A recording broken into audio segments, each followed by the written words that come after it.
everyone. Welcome to the Mayor's Table. On today's episode, Farmington City Manager Rob Mays will be presenting the fiscal year 2025 budget.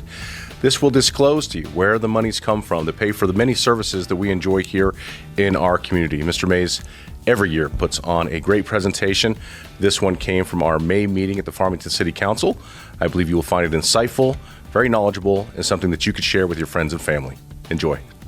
Thank you, Mr. Mayor. I appreciate your willingness to come down from your seats up there. By doing so, you've doubled my audience, and I'm very grateful, grateful for that. As you know, I've done a fair amount of public speaking in my time, and I will tell you that speaking to an audience of 1,000 is much easier than speaking to a small group, especially when everyone in the small group works for you, pretty much. And but they know to pay attention, make eye contact, stay off their phones, and be good soldiers here today. But as you mentioned, Mr. Mayor, this is still very important. It is kind of like church that we don't have to go live anymore. We can watch it on TV like so many people do. And so that really, you are the live audience for the filming of this, and clearly more people watch it throughout the year on our website than come out for it live. And it will also be airing in a special episode of the Mayor's Table, as we had previously mentioned. So this is the third official public budget hearing for the FY25 budget. There'll be an opportunity for any input tonight, as well as for those of you that will be watching this either on the live feed or later on the recording. You can contact my office or any of your mayor and city councilors with any questions or input that you might have on the budget as we go through this process. After tonight, we have two final public budget hearings on May 24th.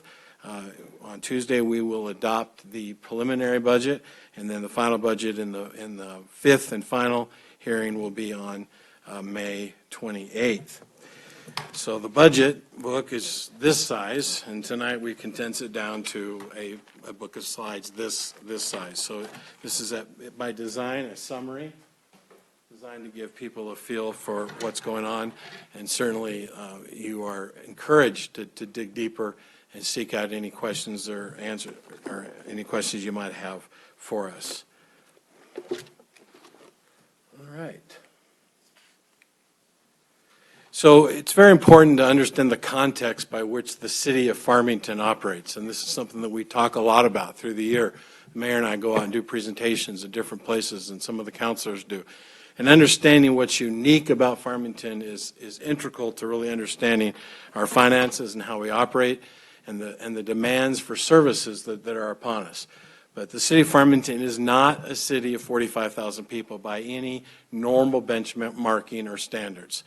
We are really more like a city of 200,000 to 300,000. On any given weekend, they tell us our population swells to 100,000 to 125,000 people that are actually in our community on the weekend time.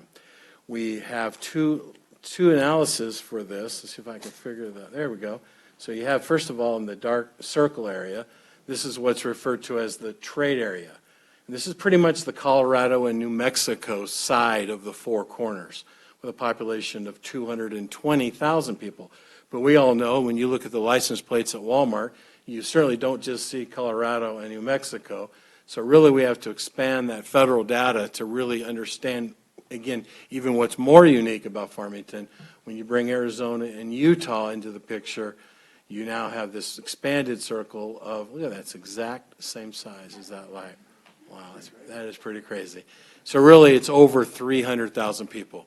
So when you think about the kinds of services that we offer, whether it be retail, education, other areas, and certainly the recreation, quality of life, as well as the demands on us from public safety and public infrastructure, really have to understand that we are in a position to serve over 300,000 people. And it gives you a perspective on the scope of the things that we do.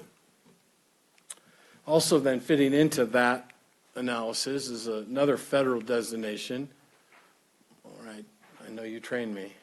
Big button. Big button.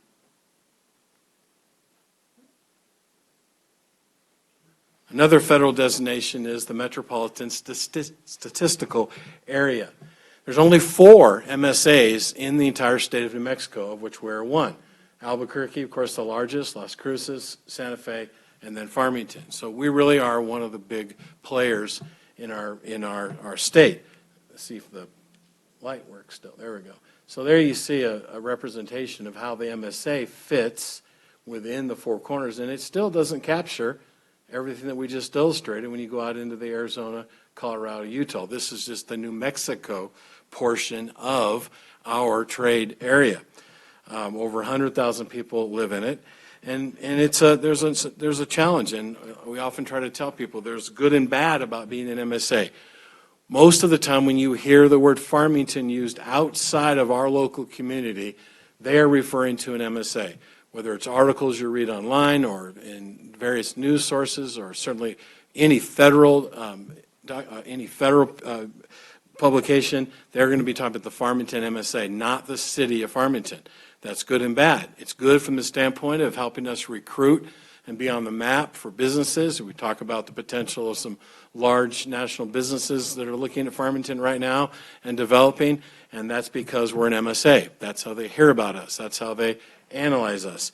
But it also comes with its challenges. When we read stories that Farmington, the worst place in America to raise kids, or Farmington has low education scores or lack of access to recreational facilities, they're referring to the MSA. And to put that into perspective, why that's challenging, they take all that data and they dump it into one pot and they call it Farmington. We know very much that the life within the city of Farmington certainly has an incredible quality of life that surpasses most anywhere in the country, let alone being in some of the lowest statistical areas.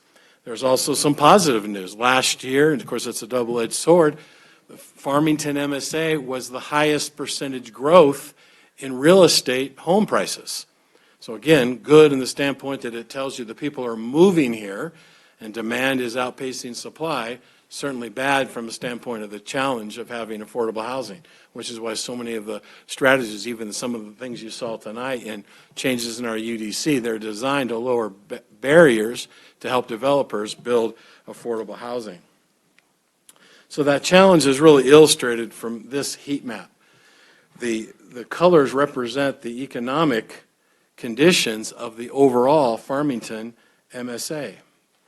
So you'll notice the red and the tan, that over 80% of the population that lives within the Farmington MSA makes less than $45,000 a year in household family income. That would be the red and the tan, and the breakdown is there if you look more closely when you look at the slides. You move up there, you've got another 10% that maybe are in the area of about 80,000 combined family income and the green, and then only a tiny square are over 80,000. So you can see that economically there are a lot of challenges in our area. Much of this area out of the Navajo Nation, unincorporated parts of San Juan County don't even have running water or electricity.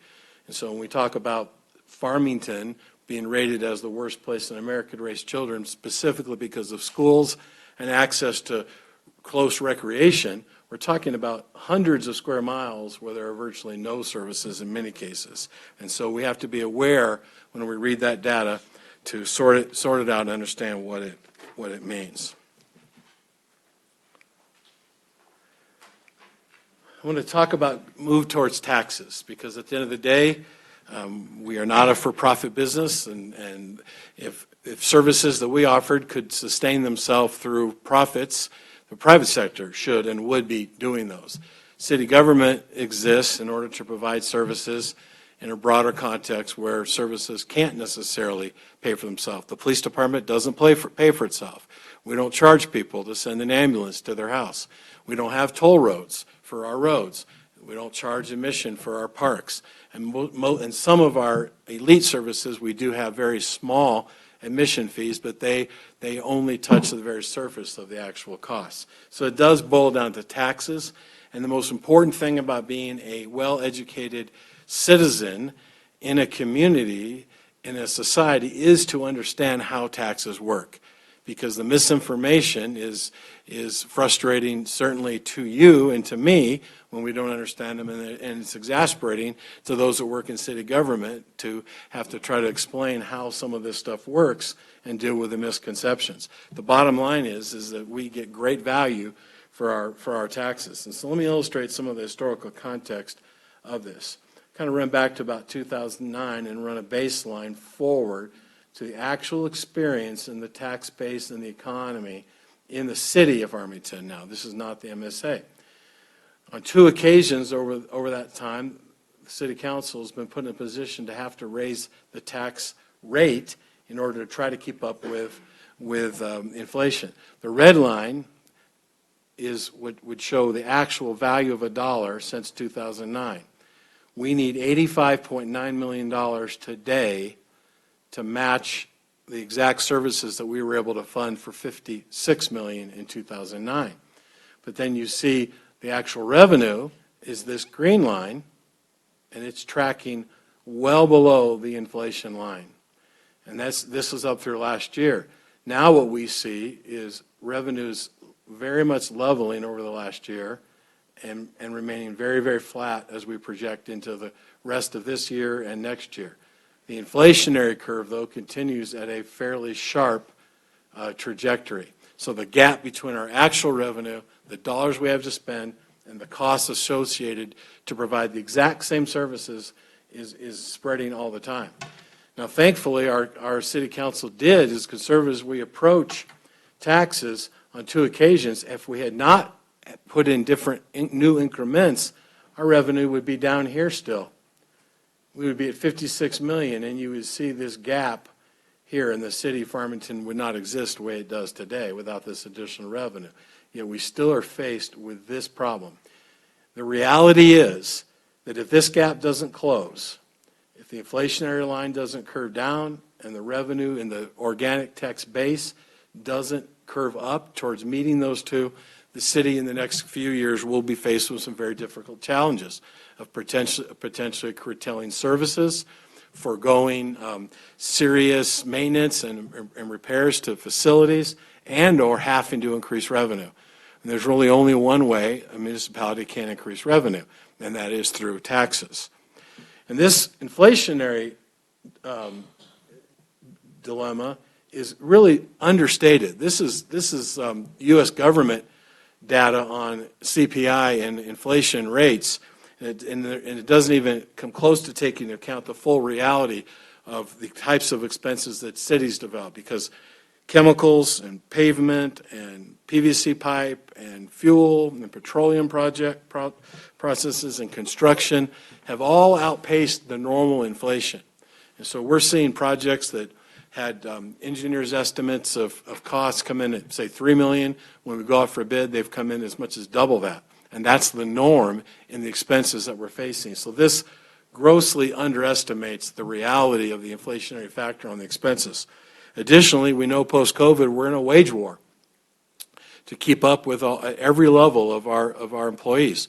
We're competing against $18, $19, $20 an hour in fast food restaurants to maintain our services. And so the folks that clean the parks and clean the trails and keep up with the trash and the lifeguards and all those areas that we are struggling with, we're competing directly with the private sector with wages that we're not keeping up. And that's true at every level of the organization, from the skilled labor, plumbers, electricians, on up to the professional positions, engineering, et cetera.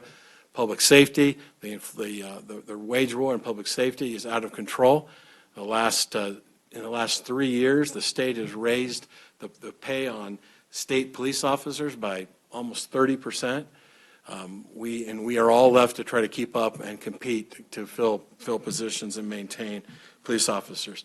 Additionally, some of it's just the luck of the draw. We built many, many great new facilities 20 and 30 years ago, and they're reaching end of life. Ballparks and parks and buildings and roofs, and virtually every element of our infrastructure is facing challenges of aging out, and so we're seeing the increased costs of maintaining those facilities, all that exasperating the reality of this gap. And I want you to remember this gap as we move through, because it's going to be enlightening to you as we look at some of the tax realities. Let's talk about gross receipts tax. About 75% of the revenue for the city of Farmington comes from gross receipts taxes. What's happening right in the cash registers, what's happening right in the businesses. This is reflective of the health of our private sector and how it's going. And that's the main way that we as a municipality operate. Counties and states have a more diverse revenue source. Cities tend to really highly rely on gross receipts. And so, but where do the taxes go? Most people think when you look at your receipt at Walmart, you're going to see at the bottom one line, and it's going to show you 8.1875%. That's what you pay, and it feels pretty high sometimes. But where does that go to? That 8.187, if we break it down by per dollar, here's where it breaks out. 3.65 of that, or 45 cents, goes to the state of New Mexico. We don't see it, we don't touch it. They collect it directly from the cash register and keep it. The county gets 15 cents of every dollar, or 1.25% of that 8.1. The city of Farmington is left only with, and it's a large percent, but we're left only with 3.28. Now, I wish that the cash register broke those down so people could see where they're paying their taxes to. So we live on 3.2875% of that, not the 8. And that also then, and there's great value to us being really focusing on gross receipts taxes, because what do we say about the population and those coming in here? Over 300,000 people are contributing to paying gross receipts taxes, and they should, because when those folks come to town, they don't just shop, they do shop, but they use our parks, they use our facilities, they use our public, our safety facilities, our ambulance, our hospital, all of our services. And so they do generate cost and burden, as well as, of course, the benefit of them coming to shop here. But GRT is only part of the story. I want to talk a little bit about property tax and how you think about the blended rate. GRT rate is only one element. That only tells one part of the story, the rate. Then you have to take into account the blended rate between property tax.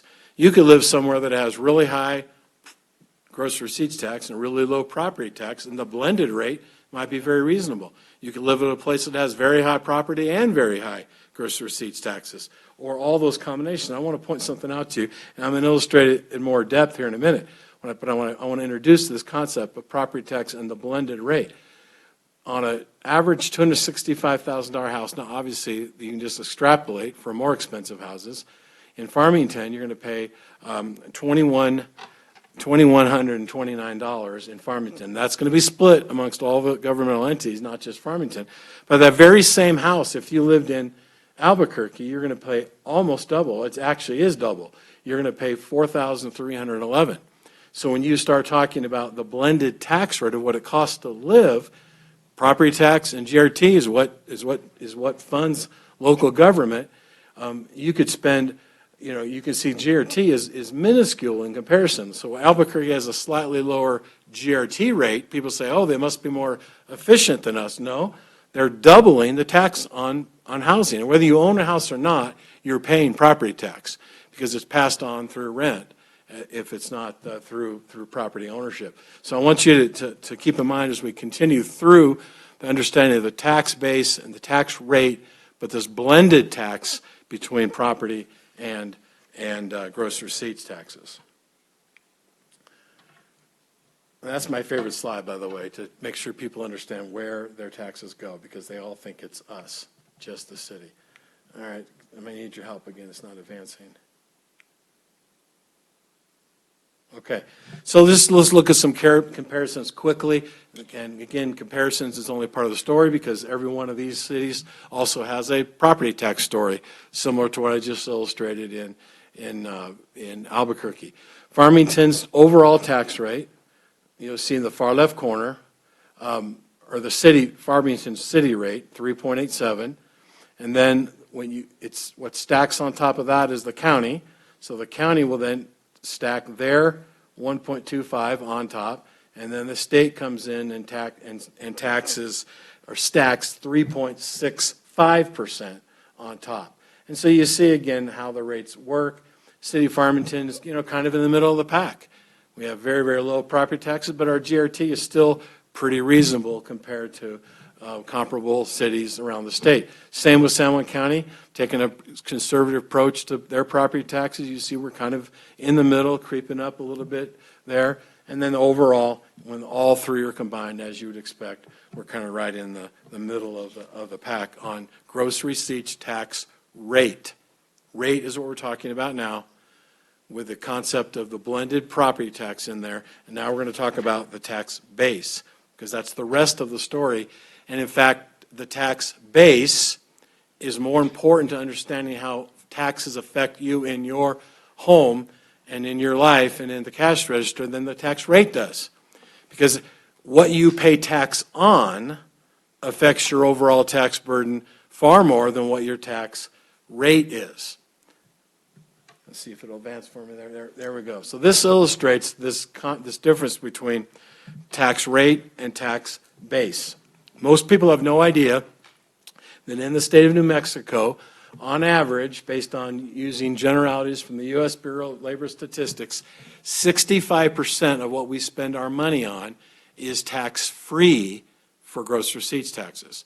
It is not in the tax base. Only 35% of what we spend our money on is included in the tax base. Therefore, that impacts the tax burden on our citizens far more than the tax rate.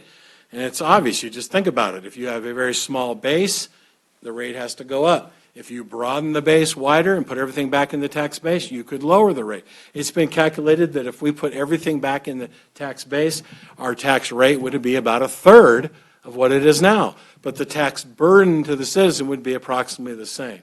So again, the key point to understand here is tax rate for GRT is only part of the story. You then have to calculate in the blended rate of what property tax is.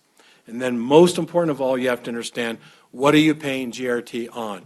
Most citizens do not know or contemplate the fact that 65% of what they spend their money on, they do not pay any GRT on at all.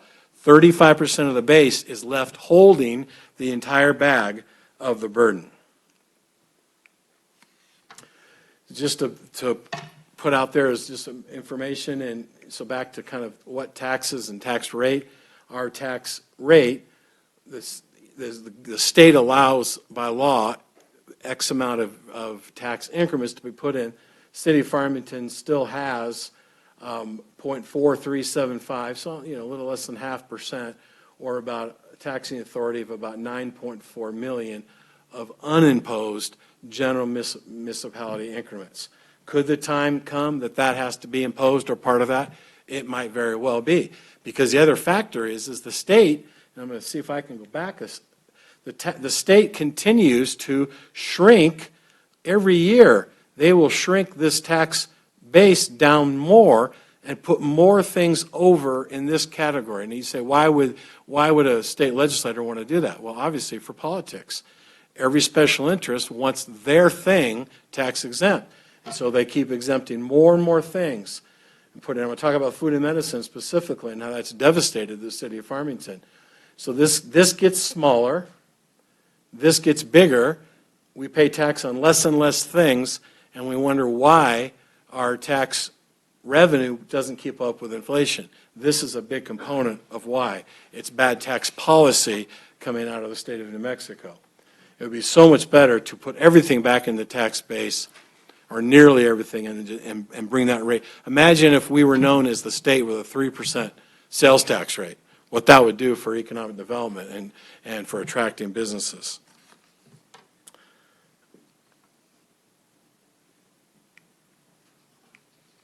All right, I'll go back now. And the story even gets better when it talks about how much we all hate taxes. Hopefully I've made a good point, a good argument that we're operating on a pretty small percentage of the tax rate. Most of it goes to the state, and a good chunk goes to the county. And then the tax base, we're only living on 35% of that, and we enjoy in our family household expenses 65% of what we spend our money on tax-free. Doesn't help the city fund the services that are provided at all. But here's the real culprit when people really are frustrated with taxes. They just can find us. They can find our city councilors and our mayor and me. They can't really get a hold of their state people or their federal people. So here's what really happens in state taxes. If you just go back to using a median household income, and you can extrapolate the difference of $61,000, that's the average in our MSA. You take your state and FICA taxes out, you're going to have take home of $55,000. Remember we said about tax base. If you only 35% of that is taxable for the city and the county, and that's if you spent every single penny of that 30% in Farmington, which of course you don't. But let's say you did, you would have a $19,000 of your entire income taxable, and you'd pay $1,600 of total taxes, GRT taxes. But here's where it would go again. So back to the county would get $244 of that $1,600. The city would get $643 of that $1,600. The state would take $1,957 of that, or they would take $714 of that GRT. But then they also tax your income on top of that. And of course, the federal government does the exact same thing, taxing your income. So your total tax burden in this scenario, you're paying $66,256 to the state and federal government. And this is what people resent. You're only paying $643 to Farmington and only $244 to San Juan County. Combined with the county and the city who provide your local services, you're paying $887 for everything that you get from the city of Farmington and from San Juan County to support your local quality of life in your local community. And again, that's assuming you spent all your money here. So it's very important to understand taxes and how they work. And most people just simply do not.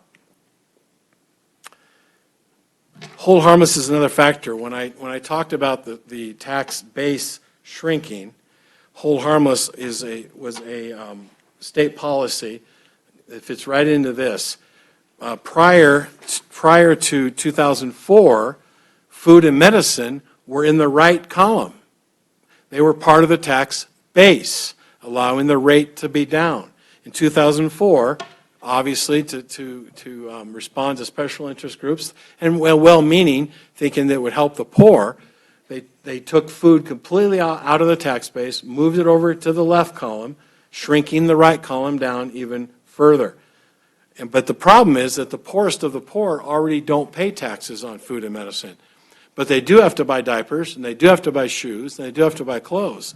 And so simultaneous in 2004 to our state taking tax off of food and medicine, they raised the taxes on everything else by 0.5%. So the tax rate went up, the tax base went down, and that 0.5% was theirs, not the cities or the county. And that was designed because they said, we understand cities and counties cannot survive losing 17% of the tax base without having to raise taxes tremendously at the local level. So they said, we'll raise taxes 0.5%, and we'll just keep paying the cities and the counties just as if we were still charging tax on food and medicine. The problem of that was, fast forward to 2013, the state reneged on that promise. They said, no more. We're going to stop paying you your hold harmless payments, and guess what? We're going to leave that 0.5% in. And then we're going to force we're going to give you additional tax authority, and you now have to raise your taxes. They even made it worse by arbitrarily exempting all cities under 10,000 people. So when Aztec and Bloomfield, for example, are not affected by this. They still continue to get paid as if food and medicine was in their tax base. The state just gives it to them. But they don't arbitrarily for cities with 10,001 people and above. They're taking this away. And you say, why is that so impactful? Because it's another level of that diminishing tax base, diminishing then tax revenue, while we're trying to keep up with increased expenses. Let me illustrate to you just how dramatic it is on this food and medicine issue and hold harmless, because we're still in the middle of this. Because the state said, okay, we are going to phase that out by 15 years. Because, we'll just put you all, you're a frog boiling in the kettle. we're going to kill you and bully you over 15 years, and you'll forget and stop being mad at us for what we did to you. And I will never stop being mad for what they did to us, I can promise you. But let me tell you why, if I can find the right slide now. Here's why. This chart. When they did this in 2015, they estimated that over the course of the 15 years that we would lose about $50 million of revenue from it. And then it would continue to perpetuity. In other words, a $50 million transfer of taxes that were supposed to be in our local tax base shifted to fund state programs, and they didn't lower their rate accordingly. Today, it's over $100 million estimated over the course of that 15 years. And we're in 2024, so you can see we still have about 6 or 7 years left, and you see what's happening. So here's what's left. The tax, what they pay us in whole harmless payments now, you see how they went down. They started each year, we're at $5 million now, and each year they get smaller and smaller and smaller. Last year, $3.2 million. This year, $2.1 million. So a revenue that back here was $5.8 million is now 2.1, and it's going to continue down to 0. But that's only half the problem. The reality is today, if we were still getting the tax on food and medicine, it would be over $10 million a year. This year, in this fiscal budget, we should be getting $10 million to fund your local programs just from food and medicine. But because the state exempted it, we're losing that $10 million, and they're giving us back peanuts until it goes all the way down to 0. So each year, so you'll notice how that changed. This year, we went from 3.2 down to 2.1. We lost 1.1 million more. So our tax base has to grow organically by 1.1 million just to keep us level with what the state's taking new from us each year. Well, our tax base is not growing organically by $1 million a year. It's in fact flat and level, adding again to that gap between what it really costs to fund our services and the revenues we have, thereby again forcing local governments to be faced with cutting services or raising the tax rate while the state continues to shrink the tax base and put that pressure on the tax rate. Now, so we would be getting $10 million this year, which is really interesting. We talk about interesting coincidences, like my circle being exact. Well, that was not the same. But let me go back and show you something. We should be getting $10 million if the state had not broken their promise that they made to their citizens. Look at this gap right here. I don't know if you can see what it is. $74 million is what the revenue we have. We need $85 million to be fully funding our services. Right there. State of New Mexico tax policy is, in fact, causing this damage at the local level where our citizens live.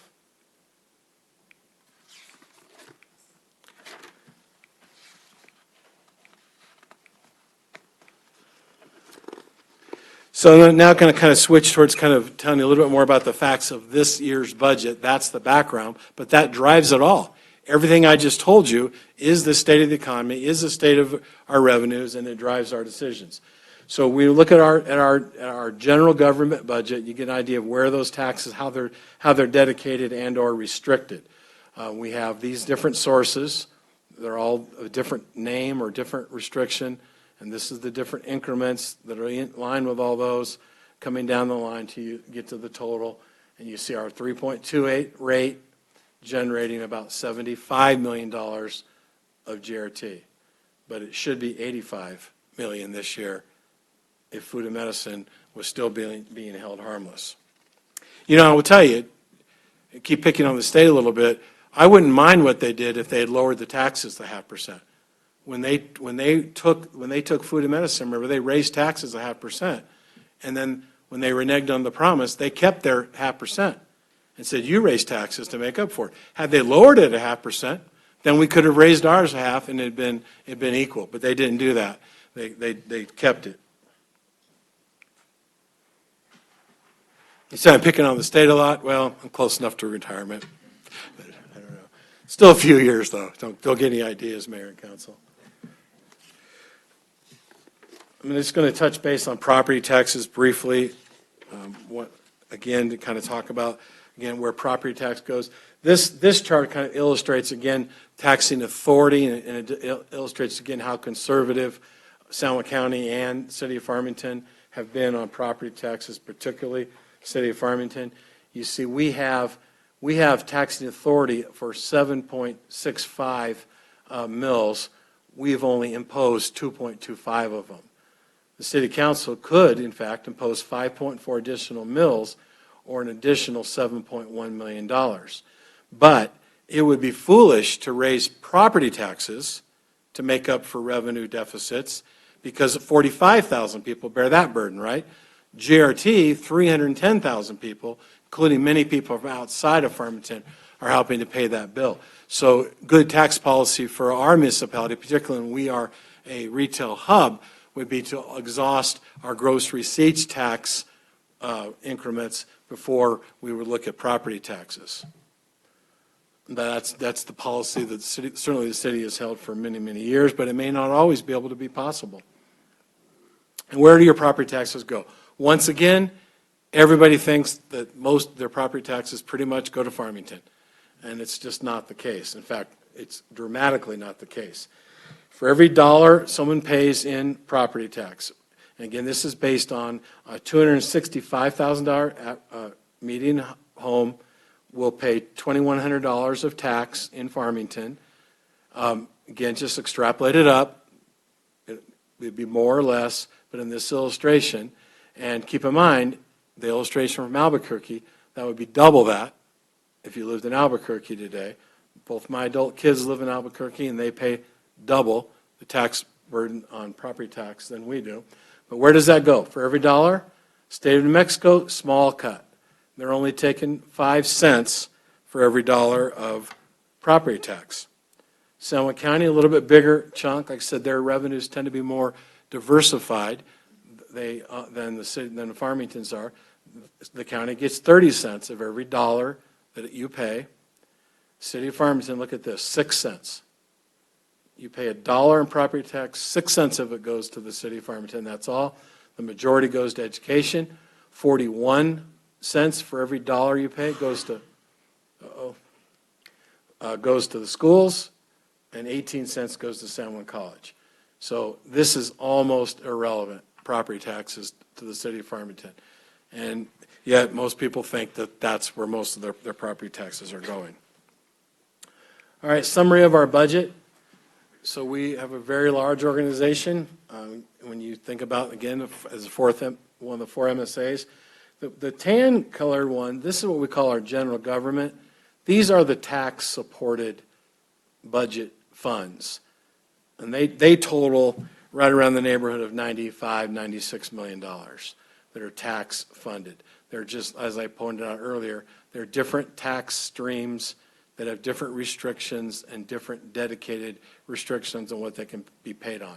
General, streets, parks, public safety, community transformation, and economic development. But the total budget is $379 million. You'll see down here we have our enterprise funds. The electric utility is $141 million of that budget. The water and wastewater enterprise, you see, are about $65 million of the total budget, sanitation, et cetera. The rest of these then are various grant programs and so on for a total budget being proposed this year of $379,744,000.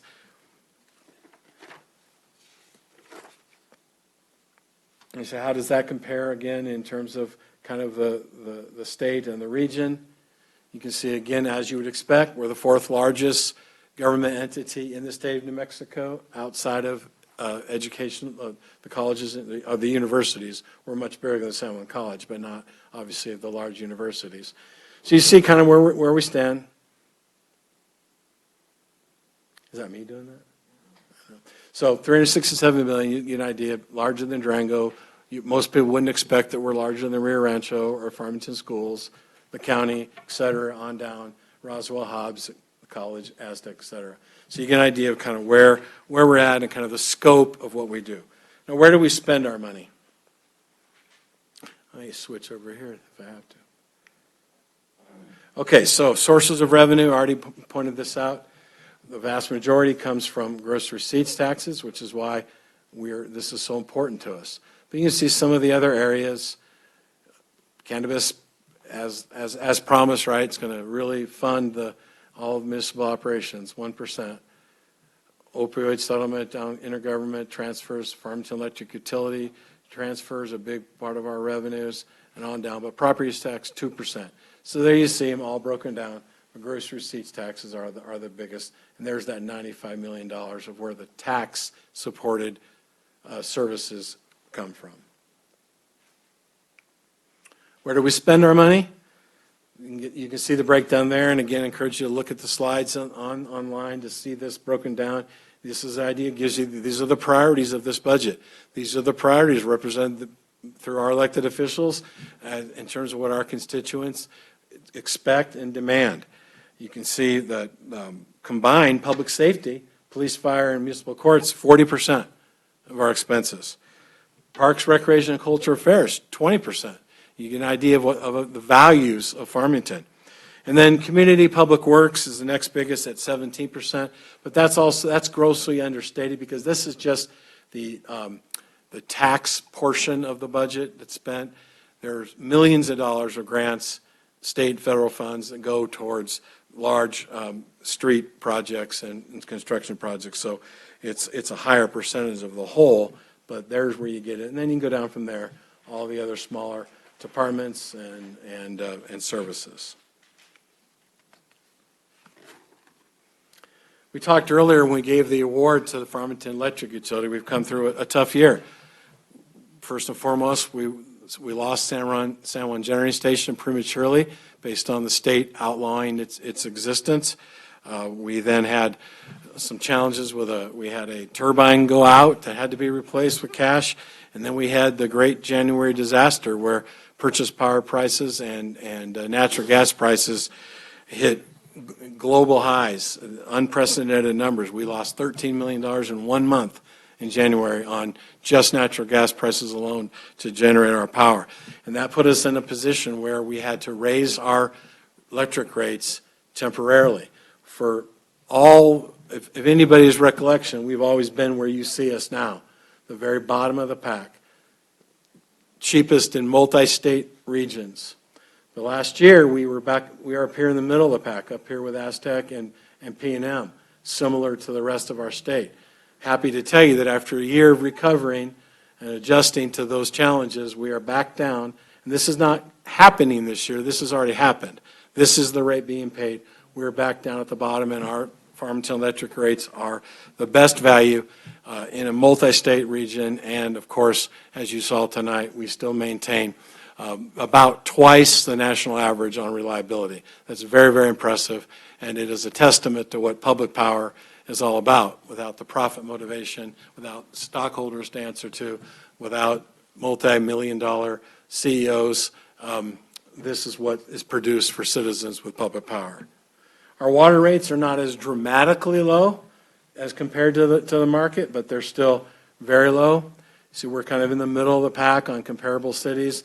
Water rates are really, when it comes to electricity, there's only one thing really people judge. It's pretty much reliability, and they just take it for granted. But when it comes to water, you've got cities that neglect their infrastructure. They have leaking water tanks.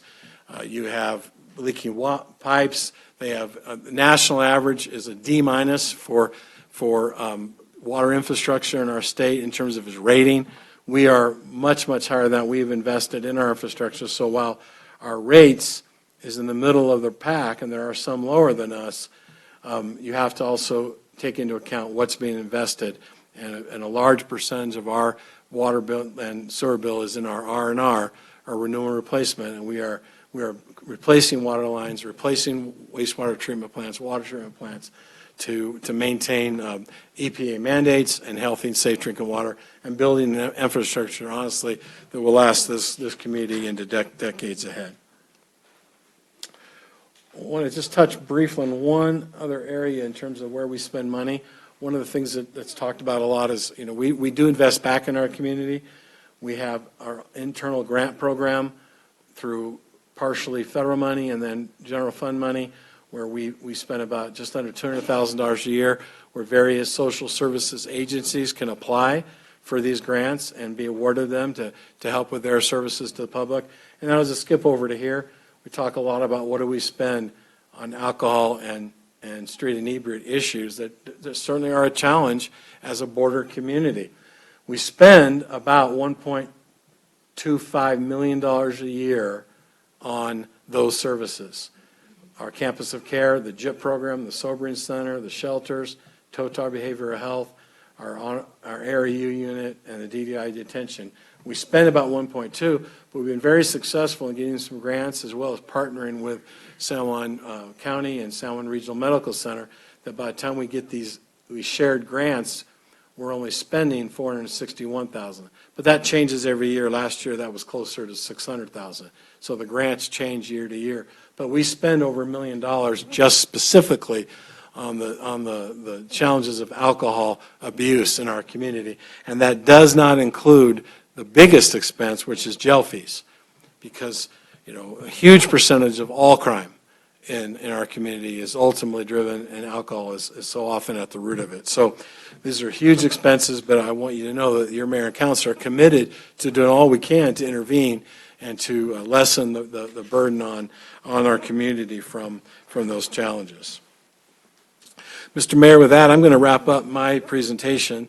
This presentation that's available online has a slide or two or three, in some cases, Warren, 5, 6 slides for every division, every department, every service, every facility. You can go right down and see all the things that are being done across the city. And again, the scope is far more than what most people know. But one thing that we do know, to every citizen out there, the services that you utilize are the most important to you. Obviously, when we talk about roads and utility infrastructure and clean water and reliable electricity, we all use those equally. Police and fire and public safety, it's a bad day when you need those things, and they're there, and we all share in the burden of paying for those things to help each other. But when it comes down to the quality of life services, the parks, the facilities, the golf courses, the pools, on it goes, only small percentages of the population use each one of those. There are very few things that everybody does, but everything that we do is the most important thing to the people that use it, which means there's no room to cut services. There's no room to cut back. We have to keep plugging ahead because everything we do is important and vital for this being the kind of community and the kind of quality of life that we desire.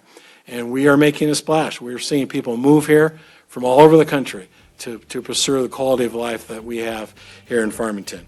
Mr. Mayor and Council, appreciate your leadership, obviously, as our governing body, policy setters, and ultimately this budget will be in the Mayor and Council's hands to vote for it and approve it or not. And again, we continually have tonight as well as 2 additional public hearings for you, the public, to reach out to the Mayor and Council or myself to give input, answer questions that you might have about our budget. Mr. Mayor. All right. Thank you, Mr. Mays. Well done. I'll just make a final comment here. I just appreciate Mr. Mays' and staff. I mean, obviously, this is the most important thing that we do as a government agency. He said it's important for people to understand how taxes work. It's vitally important that people know where taxes go. And this budget encompasses that entire story. So appreciate this presentation again this evening. Encourage everybody to check it out online. There's a lot more slides associated with this, but a great overview in general. So thank you all very much.